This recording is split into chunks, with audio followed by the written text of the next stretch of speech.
নির্বাচনের অনিয়ম নিয়ে তদন্তের জন্য ক্রীড়া পরিষদে আবেদন তামিম ইকবাল সহ ভোট বর্জন করা ক্লাব কর্তাদের। ভোট ভেঙে দিতে প্রতিমন্ত্রীর কাছে অভিযোগ। ৭৬টা ক্লাবের মধ্যে ৫০টা ক্লাব এই বিষয়ে অবজেকশন জানিয়েছে। রাইট ওয়েতে যেভাবে করে প্রসেস মেনটেন করে যেসব জিনিস করার দরকার আমরা ঠিক ওই ওয়েতে যাচ্ছি। পাকিস্তান সিরিজে বিশ্বকাপে সরাসরি কোয়ালিফাই করার মিশন শুরু হচ্ছে বাংলাদেশের।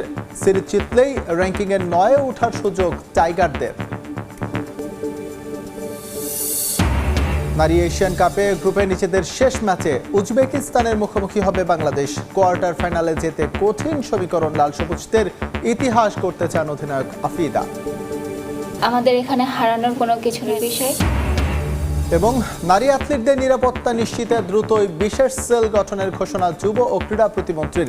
ক্রীড়াক্ষেত্রে নারীদের জন্য সর্বোচ্চ সুবিধা দেওয়ার আশ্বাস। বর্তমান ক্রিকেট বোর্ডকে অবৈধ দাবি করে গেল বিসিবি নির্বাচনে অনিয়ম নিয়ে স্বাধীন তদন্ত কমিটি গঠনের দাবিতে ক্রীড়া প্রতিমন্ত্রীর কাছে অভিযোগপত্র দিয়েছেন ঢাকার ক্লাবগুলোর কর্তারা। ৭৬ ক্লাবের মাঝে ৫০ ক্লাব ভোট না দেওয়ার পরও কিভাবে পরিচালক নির্বাচিত হন সেই বিষয় নিয়েও প্রশ্ন তোলেন তারা। ক্রীড়া প্রতিমন্ত্রীর কাছে অভিযোগ দেওয়ার পাশাপাশি আইনিভাবেও লড়বেন নির্বাচনী বর্জন করা ক্লাব কর্তারা।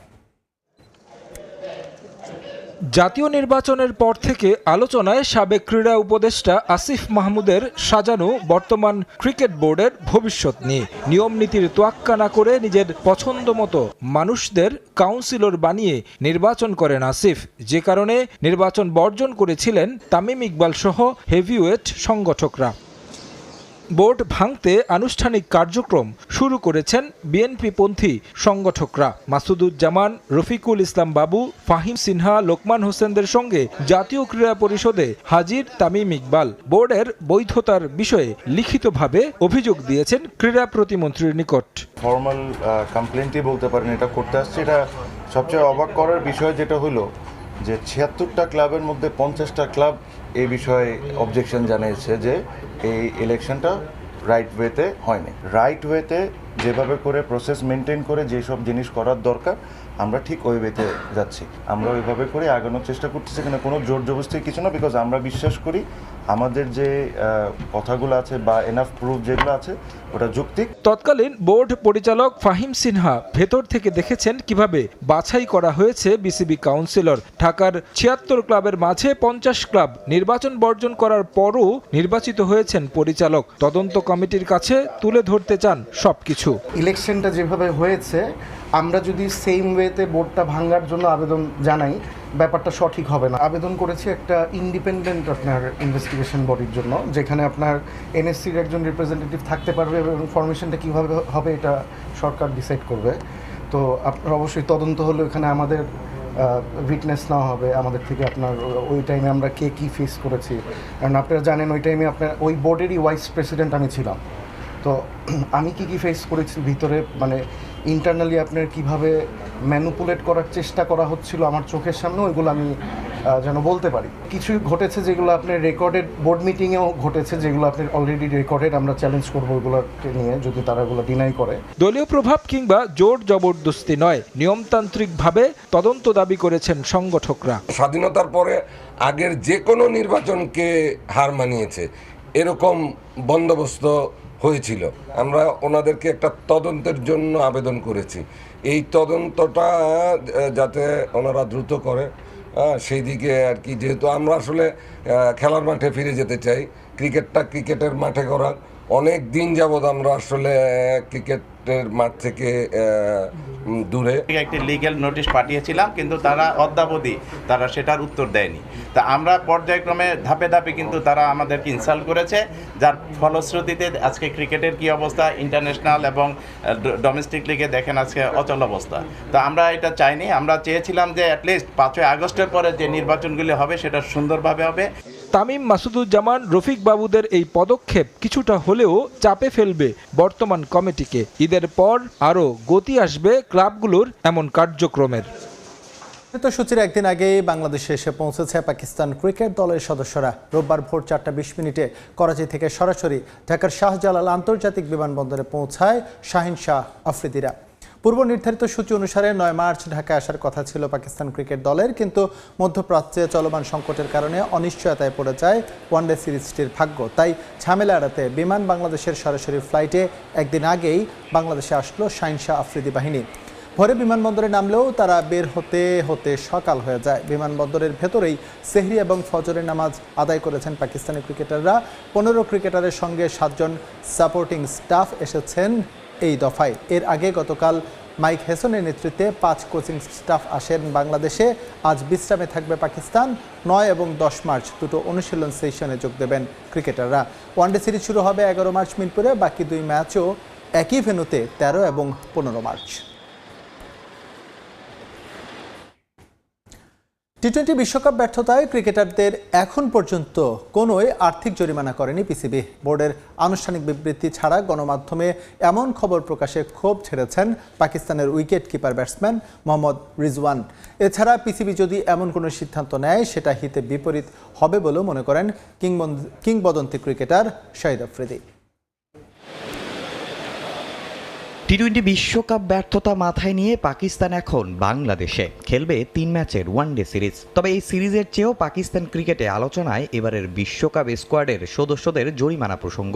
কথা ওঠে ক্রিকেটারদের কাছ থেকে বড় অঙ্কের অর্থ কেটে নেবে পিসিবি। এবার এ নিয়ে নীরবতা ভাঙলেন ক্রিকেটাররা। বিশ্বকাপের আগে কথার তুবড়ি ছোটালেও আসলে পাকিস্তানের পারফরমেন্স ছিল হতাশাজনক। সুপার 8 থেকেই বিদায় নিতে হয় তাদের। কিন্তু সমালোচনা বেশি হয়েছে গ্রুপ পর্বে ভারতের কাছে লজ্জাজনক হারে। ক্রিকেটারদের ওপর খেপেছে পিসিবিও। সেই রেস ধরে বিশ্বকাপ শেষ হওয়ার সঙ্গে সঙ্গেই গণমাধ্যমে খবর আসে প্রত্যেক ক্রিকেটারকে 50 লাখ রুপি করে জরিমানা করেছে পাকিস্তান ক্রিকেট বোর্ড, যা কিনা বিশ্বকাপ থেকে পাওয়া পারিশ্রমিকের চেয়েও বেশি। কিন্তু প্রশ্ন, এর সত্যতা কতটুকু? বিশ্বকাপ স্কোয়াডে না থাকলেও এবারে প্রসঙ্গ খোলাসা করলেন wicket keeper batsman Mohammad Rizwan.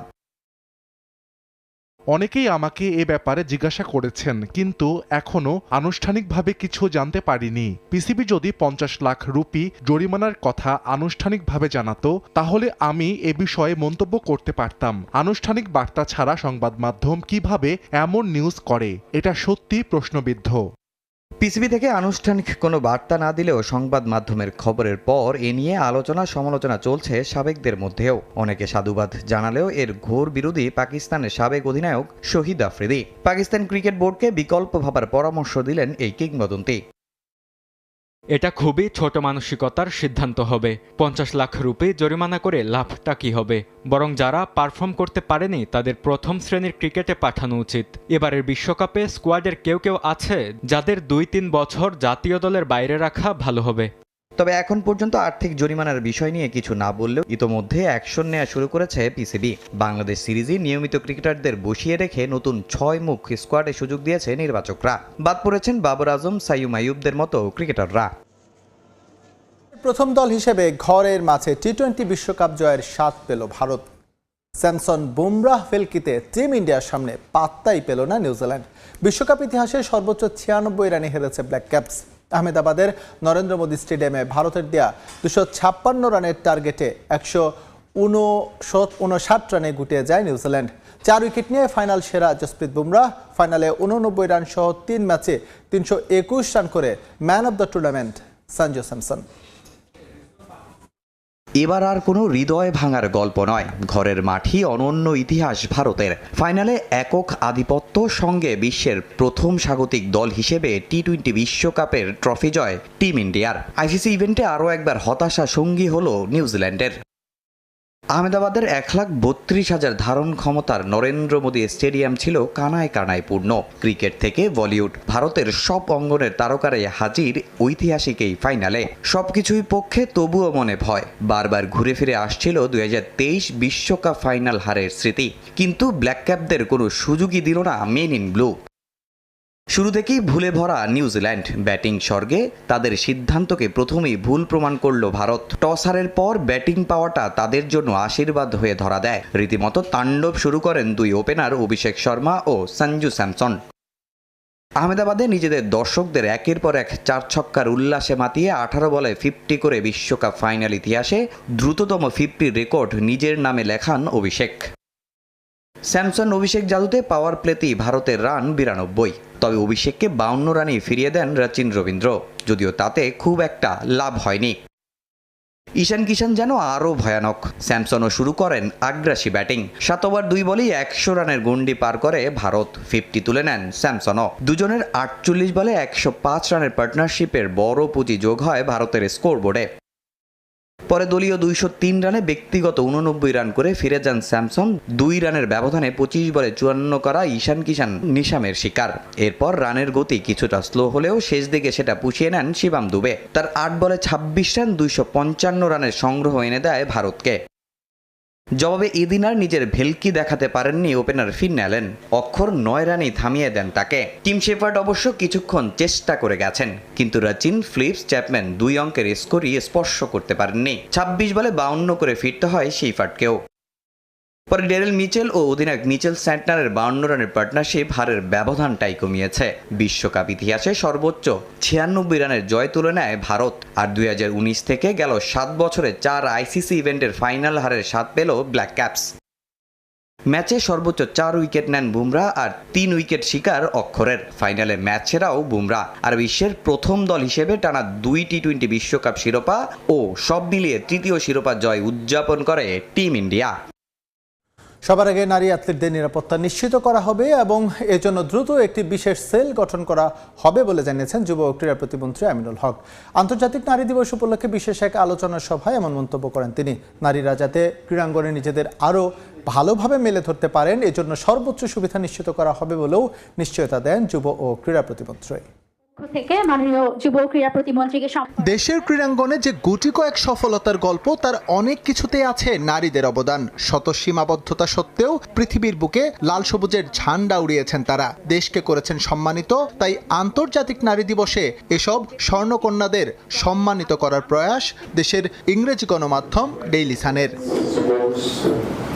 Grace presents rise of women's sports শিরোনামের এই আয়োজনে যুব ও ক্রীড়া প্রতিমন্ত্রী আমিনুল হক ছাড়াও অংশ নেন দেশের বিভিন্ন অঙ্গনের নারী ক্রীড়াবিদ, কোচ, ক্রীড়া সংগঠক ও নীতি নির্ধারকরা। তাদের আলোচনায় উঠে আসে নারী ক্রীড়াবিদদের অগ্রগতি ও প্রতিবন্ধকতা সহ নানা চ্যালেঞ্জিং বিষয়। মেয়েদের ক্ষেত্রে বলবো যে মেয়েদের দেশের ক্রীড়াঙ্গনে নারীদের গুরুত্বপূর্ণ অবদান থাকলেও এখনও তাদের জন্য নিশ্চিত করা সম্ভব হয়নি নিরাপদ পরিবেশ। সম্প্রতি জাহানারা কাণ্ডে টালমাটাল হয়ে যায় ক্রিকেটাঙ্গন, যেখান থেকে শিক্ষা নিয়ে নারী অ্যাথলিটদের নিরাপত্তা নিশ্চিত করার জন্য দ্রুতই একটি বিশেষ সেল গঠন করার কথা জানিয়েছেন যুব ও ক্রীড়া প্রতিমন্ত্রী আমিনুল হক। নারীদের নিরাপত্তা নিশ্চিত করার জন্য আমি একটি সেল তৈরি করব, যেটি একজন বক্তা এখানে বলে গেছেন একটু আগে।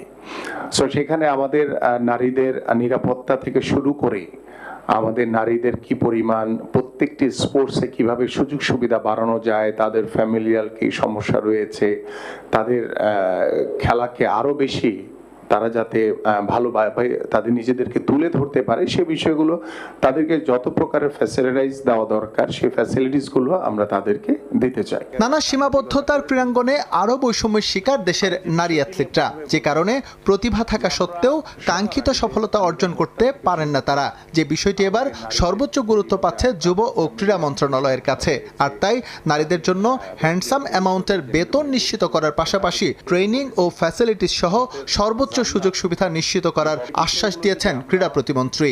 যারা দেশের সম্মান বিদেশের মাটি থেকে নিয়ে আসে, আমরা সেই সকল জাতীয় খেলোয়াড়দেরকে বেতন কাঠামোর ভিতরে নিয়ে আসার ইতিমধ্যে পরিকল্পনা করেছি এবং আমরা দ্রুত সময়ের ভিতরে ইনশাআল্লাহ আমাদের নীতিমালা তৈরি হয়ে গেছে। বেতন কাঠামোর ভিতরে আনার পাশাপাশি আমাদের একটি ট্যাগলাইন রয়েছে যে ক্রিয়া হলে পেশা, পরিবার পাবে ভরসা। সেই ভরসার জায়গাটি আমি আপনাদের পরিবারের জন্য নিশ্চিত করতে চাই। বাংলাদেশের নারী ক্রীড়ার অগ্রযাত্রাকে এগিয়ে নেওয়া ও আন্তর্জাতিক অঙ্গনে দেশকে তুলে ধরার জন্য এদিন ক্রিকেটার সালমা খাতুন ও নিগার সুলতানা জ্যোতি, ফুটবলার সানজিদা আক্তার, ভারোত্তোলক মাবি আক্তার সীমান্ত এবং সাঁতারু মাহফুজা খাতুন শিলাকে সম্মাননা প্রদান করা হয়।